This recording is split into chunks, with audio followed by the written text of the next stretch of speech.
Naseem with his most spirited flurry in a while. Lands 2 or 3 big punches. Soto showing a granite chin, keeps coming and firing his left hook. Soto is simply not in the league with the Prince skill-wise. Well, can you imagine the Prince has the WBO title, though. So which belt do you think is by far the better representative of the weight class? Well, it's the fighter who makes the belt, not the belt who makes the fighter. And in the politics of boxing these days, you know, what consistency is there? There are some WBC champions who are terrific and the best in their weight classes, and then there are some who are just fighters. Well, you don't answer those questions with speeches. You answer them with your gloves. No, you answer them with what you see. Yeah. Just say this is the better fighter and the better belt.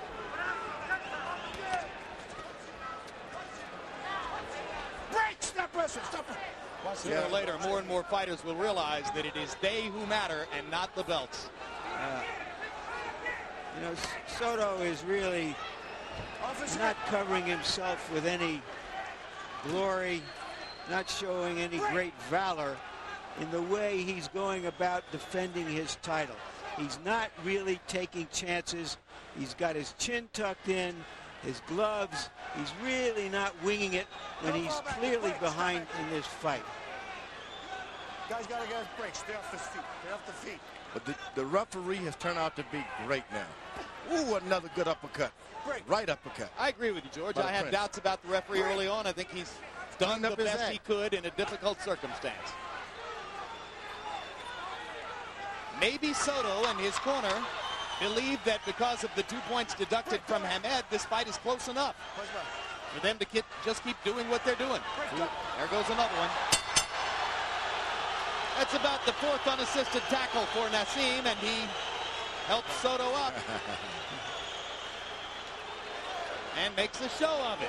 Let me take a point now. They ate up about 10 seconds of their 60-second break. No round. This is the last round. You're back ahead on points. If you hurt him with the right uppercut, if you can ever get him with that one, you might can take him out. That's the only punch you're going to knock him out with. Trust me. Because everything else, he got such tight defense. Stay off the feet. I told him to stay off the feet. Clean this last round up.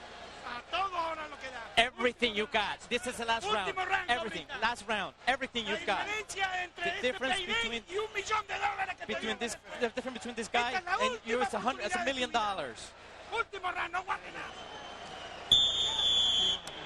The right uppercut. Both of these guys are going to show up in the NFL tackling statistics after this weekend.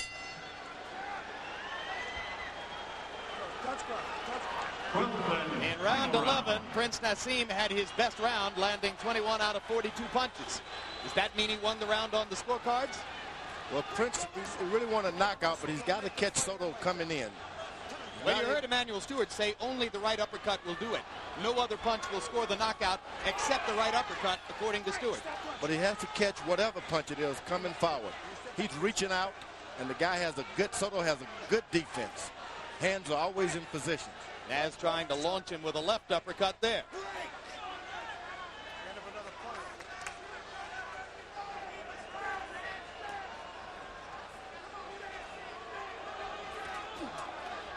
It seems that Soto is trying harder than anything to protect himself from being knocked out. So he just wants to go the distance and see what happens. Yep, he's satisfied with going the distance. Another tackle for both of them. Soto was headed down. Rabel's decided nobody's going to be disqualified. Yeah. They're going to finish one way or the other.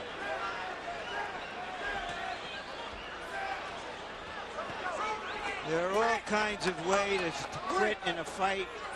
In my judgment, Soto has quit on his feet by not making a sincere effort to turn this around in the last couple of rounds. Solid left hand up the middle by Prince Naseem. Soto reaches and grabs. One thing for sure, Naseem has not come close to running out of gas in the late rounds here, the way he seemed to do part of the time against Paul Ingle and against Wayne McCullough. So maybe he is considerably better conditioned now than in his previous training camp experience. Off his head. Step back clean, so break.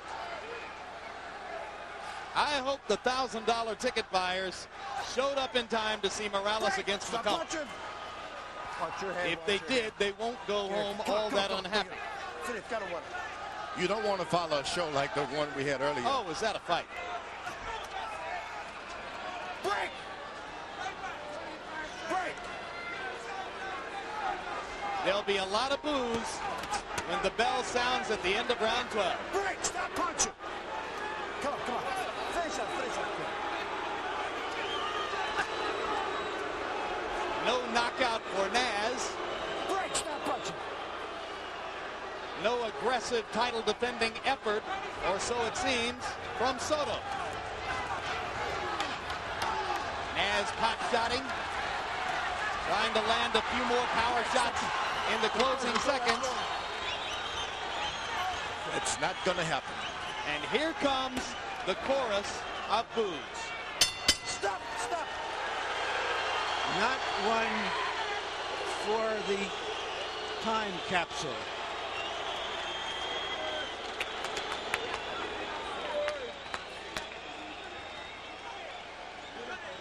Cesar Soto jumping up and down and thrusting his arms in the air, trying to portray the body language of a winner. Prince Naseem was chasing him to try to give him a congratulatory glove touch, and Soto just walked away. In the 12th round, Cesar Soto threw 31 punches and landed only 2. Not the way. There's his wife, Alicia Naseem, and let's go to Michael Buffer for the official decision. Ladies and gentlemen, we go to the Budweiser scorecards. The winner will be the unified WBO and WBC champion. Mike Gliena scores it 114 to 110. Chuck Hassett scores it 115 to 110.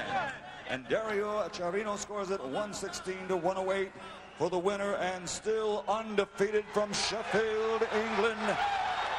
He is the WBO, WBC featherweight champion of the world, Prince Naseem Hamed.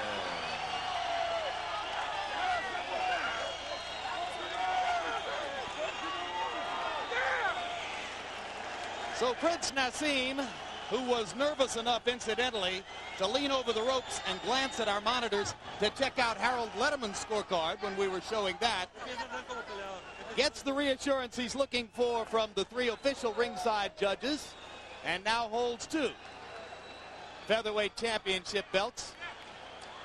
One of the governing bodies has indicated that he'll be stripped of their belt if he does not get rid of the other one. So they'll